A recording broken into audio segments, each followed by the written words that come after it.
And I think we can all get something out of it. This idea of, you know what? You're going to be afraid. Face the fear and then accept that that has value. Hello, hello, and welcome to the show. Welcome to the Creative Mindset Podcast. My name is Isolde Trachtenberg, and I'm thrilled you're joining me today. In this show, we explore how to live your exciting, creative, and most fulfilling life. Hello, hello, and welcome to the show. This is Isolde Trachtenberg, and I am thrilled to welcome you to the Creative Mindset Podcast.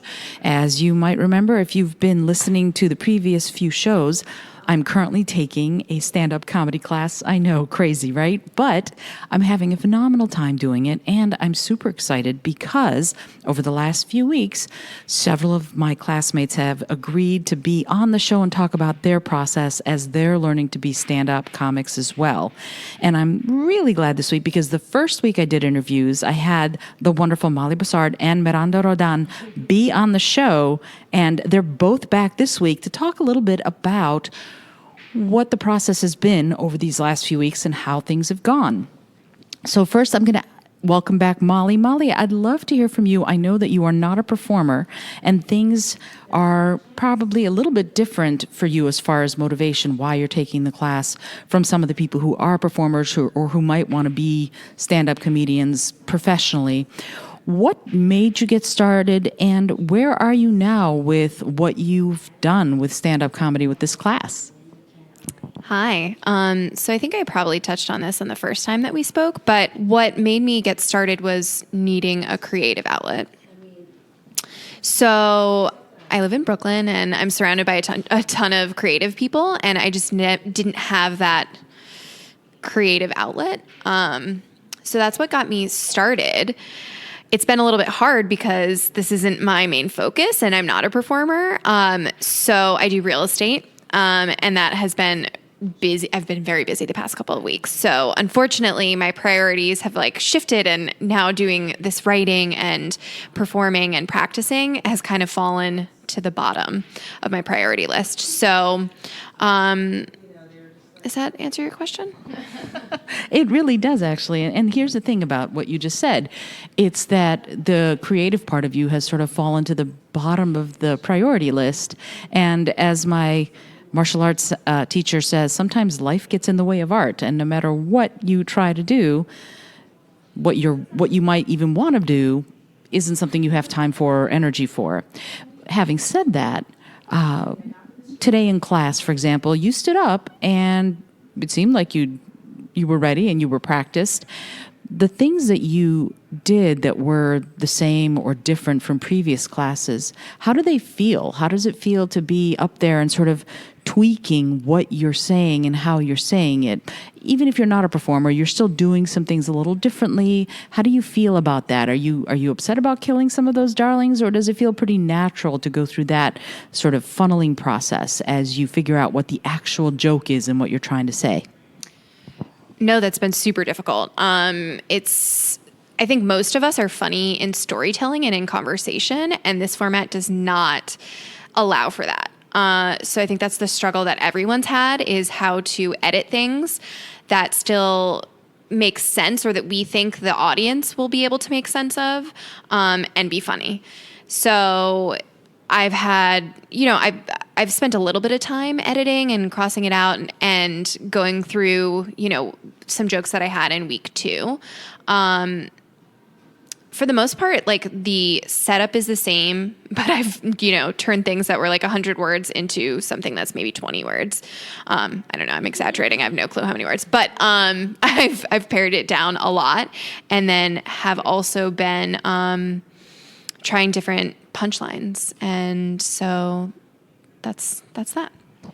So that's that. I love it. I struggle with that so much, this idea of taking what I think is a funny story and turning it into that setup punchline. Sometimes I don't know what a punchline is. To this day, 5 weeks into the course, I'm going, what exactly is the punchline here? Is it what I think it is, or is it something totally different that I'm missing?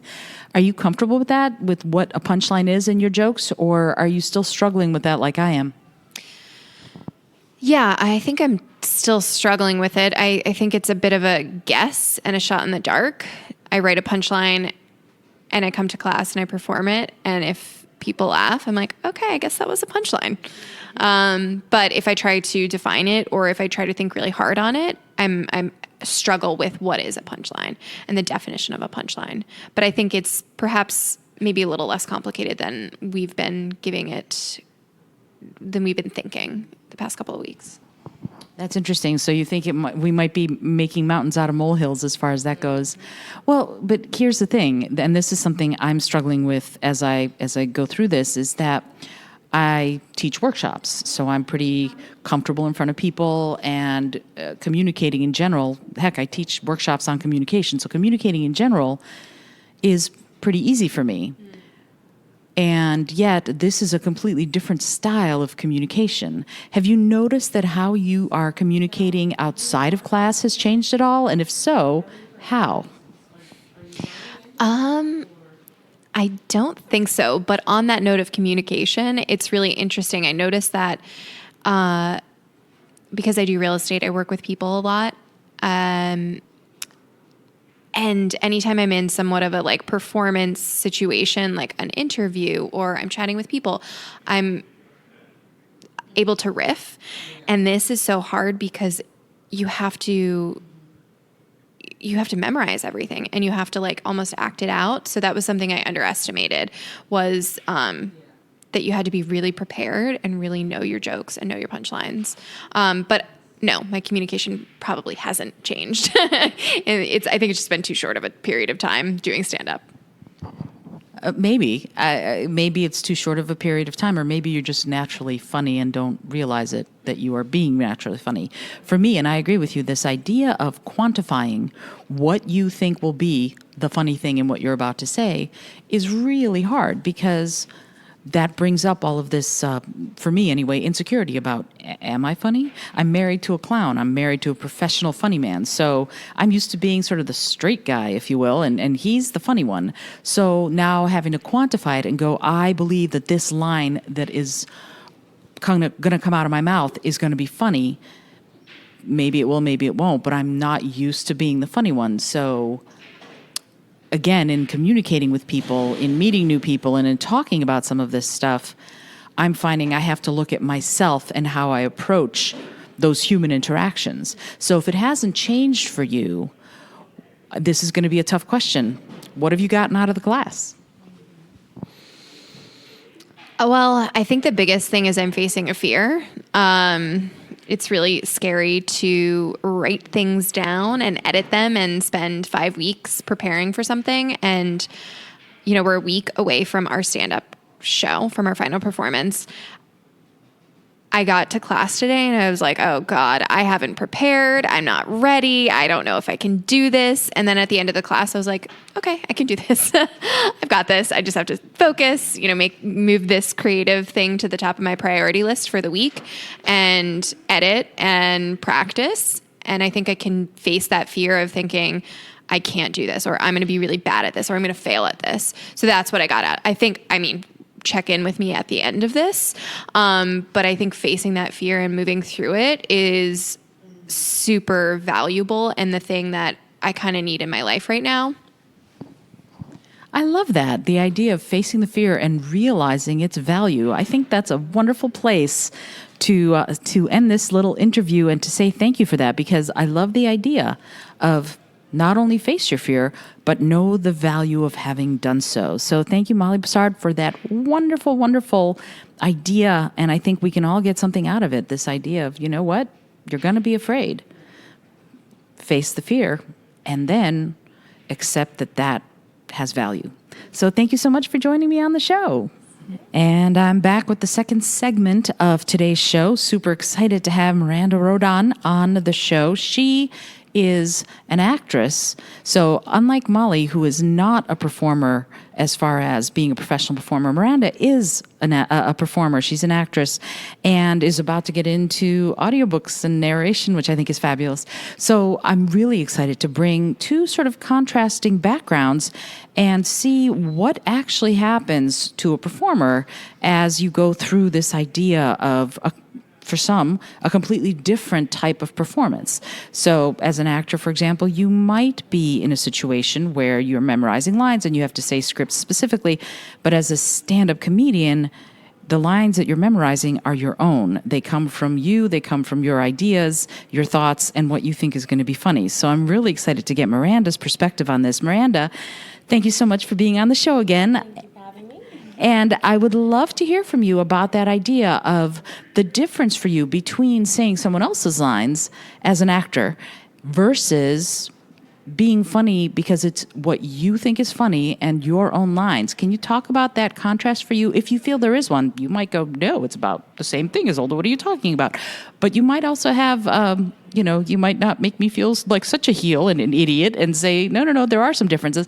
But no, seriously, what to you are the differences between acting someone else's words and being up on stage and speaking your own truth? Great. So when it comes to acting with other people's words, it's, you have to make it sound like your own, even though the wording may not be anyway the way that you would normally say it. So there's a challenge there. But you find, and it's part of the craft of finding your voice within a voice that's not typically yours. When it comes to the stand-up specifically, there's positives and there's negatives when it comes to that, I think.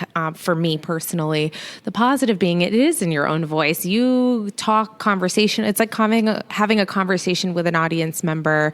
It's way more casual, which I think is more fun and for me brings an element of more of a relaxed type of feel. However, because it's your own words, you almost feel a little bit more vulnerable in some ways because you're not memorized, especially with this week. We have a week until show for the most part. We have one more class and then our class show right after. You can feel how people are getting down to the nitty gritty, and I'm a little bit nervous myself because the set still isn't as clear as it needs to be. And I think we can get kind of hung up, and I know we talked about this before, on having too many words in the set. So for me, my biggest challenge hasn't been the acting out. That is the part that I enjoy the most about the stand-up. It's really the narrowing out my own voice and getting it to be as specific and clear as possible, because as we've seen, it's actually the most effective way to perform. I love that you said that it's the most effective way to perform. Almost cutting through to the nitty and the gritty is going to be the most poignant. And I feel the same way, what you just said about how it's your voice, so then it's more vulnerable. As a musician, as a singer, I feel the same way, because when I'm singing someone else's songs, and if they don't like it, I'm like, maybe they didn't like the song. But if I wrote the song and they don't like it, I'm like, oh, it's my words they don't like. So there's something about that feels like you're laying yourself bare almost. So in this process of developing your stand-up and having to, again, kill some of those darlings, what is the most difficult part of finding what you really want to say versus what you think you want to say? And also, like today, we were talking about some of your jokes before this interview. We were talking about some of your jokes, and we came out with, well, maybe you change the entire perspective. Do you find that that's a relatively simple thing to do, to change the point of view or the perspective of the entire story in your mind? Or is there a challenge there for you as far as, well, wait a minute, this is how I've been thinking about this whole time, and now I have to completely turn it inside out? I'm completely open to new ideas. I think the more effective they are, and that feedback that we get from classmates it helps me make my set better. So I have no hangups whatsoever about a new perspective or a new idea.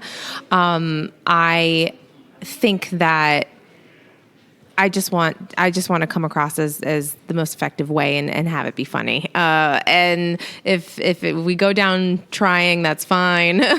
But hopefully we have enough opinions and perspectives. I mean, that's the one thing that I absolutely love about this class, is that it's a mixed bag. So if anyone is considering taking a stand-up class and they're curious, I mean, you get people from all walks of life. And I think that's really beautiful because of the networking. So not only are you learning a new skill, that's challenging and you have to face your fears because it's terrifying. Even if it's new performance for me, even though I'm an actor. I feel like I'm brand new a lot of the time. And I just think it's really pretty cool how much feedback and how wonderfully supportive everyone has been here. So for me, I'm always open to new ideas and suggestions, and I found that they've been the most helpful and the most effective for my set. I appreciate that you said that, but in hearing you speak, I'm like, oh, I didn't ask the question correctly, because I'm talking a little bit more about sort of the internal creative process, not so much the, I think you're absolutely right. Having other people's feedback, when I don't know if I know myself as a stand-up comedian well enough to know what would work, so seeing the mirror, hearing from other people what would work is great. I'm talking a little bit more about I personally, it's not even a kill your darling sort of thing. It's more of a if I'm used to seeing something a certain way or thinking about something a certain way, changing it from inside my own head can be kind of hard. It's kind of like if somebody says to you, you're reading this line of Shakespeare this way and I want you to read it that way, and you're really into the character and you really know what it is, to the point where you're like, oh, I'm not sure I can do that. I'm not sure I could buy how my character would be saying this, but it's what the director wants. So now I have to figure out how to make that work.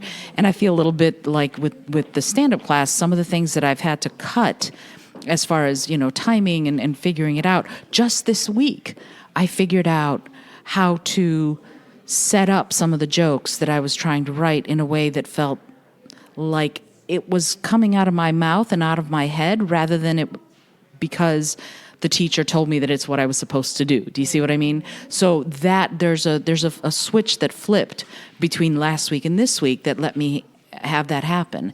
So as a relatively new stand-up and, of course, as an accomplished actor, do you have that ever where you get so into the character or into the words or into what you're going to say that it's hard to pull out and look at a different perspective from inside? Or is that something that comes pretty easy to you? I think it depends on who's giving me the feedback. I'm so open to the teacher's the teacher's perspective and helpful notes, classmates' helpful notes. I do find it somewhat challenging because that's the perspective that I'm coming from. So that's what makes sense to me in my head. And I may not be fully understanding what their perspective is, but I always at least try. If it's my boyfriend trying to edit my set, I get extremely territorial. So I think that's a little bit beyond just, I think it's more of a relationship dynamic and an ego working there versus, and I'm sure you can relate a little bit. And he's a little, so I think it kind of depends. And he means well, and I know that he just wants me to succeed as well. But when it comes to someone like our teacher, Chris, who's done it for so many years, I'm going to take his opinion on it and at least try it and see if it works and see if something clicks versus just kind of being like, no, I'm not going to try it at all, which is something I probably would do with my boyfriend. but yeah, you have to at least try, I think, because that's part of the process. We don't know enough. We're not experienced enough to really have everything down. So I think we just got to keep an open mind. Absolutely. And I think an open mind is one part and not judging ourselves is the other part. That to me, I gave myself permission to stink at this for a year. I'm like, I'm allowed to stink at this. I'm allowed to be terrible because I don't have anything invested in it or preconceived notions about how good I'm supposed to be at it versus singing. So with singing, for example, I would expect that I would have a certain level of proficiency right off the bat. So if somebody says, oh, I want you to sing this opera aria, I'd be like, I've got this. But with stand-up, I don't have any of those preconceived notions. Did you have to struggle with that as an actor coming to this new way of performing, or did you find that pretty seamless? I was almost hesitant to even say I was an actor, to be honest. I feel like there's a certain expectation that needs to be filled when you say those things, and that might be just some of my own insecurities coming out because be like, oh, she's an actor, she's done this before, or she knows she's gonna be fine. When reality is, it's like actually it's a whole different new skill, and it looks a lot easier than what everyone else. It looks so much easier than what you think, and I know I've said that in the past in the last interview, but it It really is. I didn't realize how much preparation a week was going to go into really cutting down a set, even developing a set, the brain power that goes into putting the set together. And then you have to perform it and then practice it and then memorize it. And you're literally your one woman show. There's so much there. I would say, I think you should devote probably a good, and everyone's different, but a good 8 hours. I would like to devote 8 hours a week to this particular work. And that's encompassing everything, the thinking, the observing, the writing, the editing, the practicing. But I'm probably only really giving 4 hours. And now that I know how long it really takes, I feel like I'd have to move around my schedule to accommodate that sort of thing, which that's going to be my priority for the week. I'm going to be moving around my schedule so that I can give this time that it deserves so that we can have a good showcase. But I just would like people to know that it's always going to be probably more work than you expect. I agree completely that it's been this, I didn't think it was going to be like this. But at the same time, there's something so exciting about it. There's something very free about standing up in front of people and going, you know what? I think this is funny. I hope you're going to think it's funny. Let's try this and see where it goes. So now I have to ask you, because you're an actor and you already do things on stage all the time, what do you want to do with your stand-up? Is this something you want to do more professionally, or is this something that's going to be another tool in your toolbox for your acting career? Initially, I went in thinking that it's just going to be another tool in my toolbox, and I think it will always be a tool in my toolbox. But I would love to see myself go beyond the showcase and try more open mics out, try more material, kind of get into a little bit of a groove. I'm open to what the end result is. I'm not married to the fact of becoming a stand-up comedian, although I think it would be really dope. But I'm not married to it. I don't exactly know. I am enjoying the process. It's a lot of work. So I think you just have to do it more, and then I'll have a better idea. So I would love to bring this particular experience into my sketch comedy writing, into comedy web series that I'll be working on in the winter, springtime. Just bringing in more of a skilled perspective and, yeah. I don't know where I'm going with that, but I would like to bring it in my toolbox. I love it. It's going to be a skilled perspective, and that's it. Which is great. But actually, no, there's a lot to be said for that idea of incorporating the new knowledge and really allowing it to be part of what you offer. And that sounds like what you're going to do with the sketch comedy and the web series. It is a way of looking at the world that is singular, and we're getting a really great experience to try this. So I agree with you. I recommend that if you're even thinking about doing something like stand-up comedy or sketch comedy, do it, take the class, try it. Because, yeah, the worst that can happen is they don't laugh. But the best that could happen is they do laugh. And there's a lot to be said for that. There is no feeling like it, like saying something and having people go, ah, ha, ha. It's fabulous. So I highly recommend it. And it's also a way, if you have stage fright, this is a really good supportive environment that allows you the room to stretch those particular wings. And even if it's scary, especially if it's scary, I highly recommend that you do it. So Miranda, I want to thank you for being on the show. And Molly, I want to thank you too for being on the show. This is super fun. Next week is the last week, and I'm going to have hopefully even more interviews. Maybe you two will come back for a wrap up. This is Isolde Trachtenberg with the Creative Mindset Podcast. If you are enjoying the show, please rate and review it. Let me know what you think. Let these wonderful women also know what you think. I would love to hear from you about what you are doing creatively, because this is all about living your best and most creative life. So until next time, this is Isolde Trachtenberg sending you all of my love. Thanks so much for joining me today. I really appreciate you being here. Please subscribe to the podcast if you're new, and please tell your friends about the community we're building here. Today's episode was produced by Isolde Trachtenberg and is copyright Isolde Trachtenberg 2019. Today's music was from Kevin MacLeod, Laser Groove, and Ave Marimba, brought to you by Creative Commons License 3.0. As always, please remember this is for educational and entertainment purposes only.